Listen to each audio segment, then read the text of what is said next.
Bonjour à tous, au sommaire, le salon automobile de Lyon, la Golf GTI édition 35 en France et le JT des internautes spécial sécurité routière. L'automobile tient salon à Lyon à partir du 8 octobre, une édition qui s'annonce grandiose avec pas moins de 40 nouveautés présentées pour certaines pour la première fois en France. Alors pourquoi organise-t-on le salon de Lyon?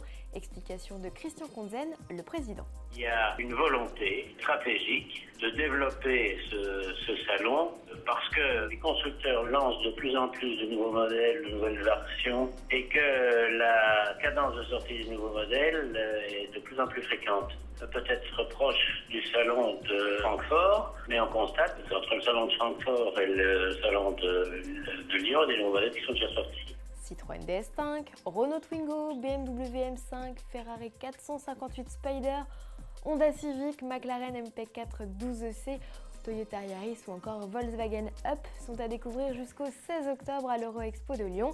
Profitez-en également pour revisiter l'histoire de l'automobile lyonnaise, vous essayer aux nombreuses animations proposées ou bien tout simplement tester l'un des 200 véhicules électriques, sportifs ou tout-terrain mis à disposition par les constructeurs. Tarif 10 € et gratuit pour les moins de 11 ans. La Golf GTI n'est plus vive, la Golf GTI édition 35. Initialement réservée au marché allemand, cette série anniversaire de la mythique sportive Volkswagen arrive finalement en France. Le carnet de commandes vient d'ouvrir.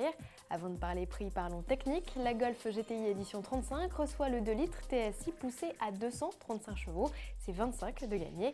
Le 0 à 100 est lui expédié en 6 secondes 6. Côté look, la GTI édition 35 reçoit plusieurs badges distinctifs, profite des jupes latérales de la radicale Golf R et de jantes 18 pouces inédites. À bord, on retrouve les incontournables pommeaux balles de golf et sellerie à carreaux, clin d'œil au modèle de 1976. Premier prix 31 130 € en version 3 portes boîte mécanique et 32 900 € avec la boîte DSG6. Ajoutez 800 € au tarif pour disposer de la carrosserie 5 portes. Tout de suite, le JT des internautes avec Pauline Ducamp. Bonjour, cette semaine, le JT des internautes revient sur les 40 propositions visant la sécurité routière qui ont été rendues publiques hier par le député UMP Philippe Houillon, rapporteur de la mission parlementaire sur le sujet. Pour rédiger ce document de synthèse, les députés ont auditionné plusieurs centaines de personnes et se sont attachés à la concertation avec un objectif, réduire le nombre de morts sur les routes. Pourtant, le débat fait déjà rage. Certaines mesures très coercitives sont critiquées, comme l'interdiction totale du téléphone, la tolérance zéro sur l'alcoolémie des jeunes conducteurs ou encore le contrôle technique pour les deux roues, tout comme d'autres propositions plus souples comme le non-retrait de points pour les petits excès de vitesse. Mais plus que le fond, c'est la forme qui dérange ici. Le rapporteur Philippe Houillon aurait dévoilé de sa propre initiative les mesures avant la fin du travail de la mission.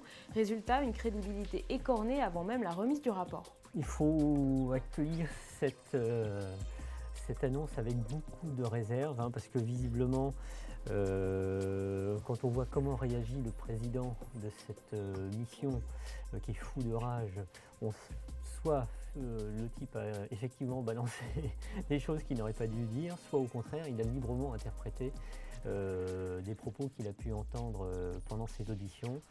Annoncer des mesures sur l'alcool, les deux roues, le téléphone, la vitesse, bon, ça veut dire qu'on enfonce un petit peu des portes ouvertes, mais c'est vrai que de toute façon, c'est là où il y a des gisements de sécurité routière très importants. Est-ce que ces mesures seront prises si elles ne sont pas trop désagréables aux automobilistes, comme par exemple se montrer moins sévère sur le permis à points, bon, pourquoi pas, mais ça paraît tellement difficilement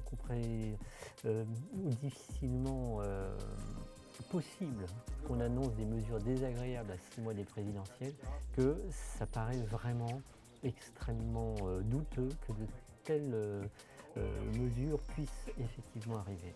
Retrouvez les 40 propositions en détail sur notre site internet à l'adresse ci-dessous et venez réagir sur notre forum topic nouvelles propositions de sécurité routière. Bon week-end sur autoplus.fr.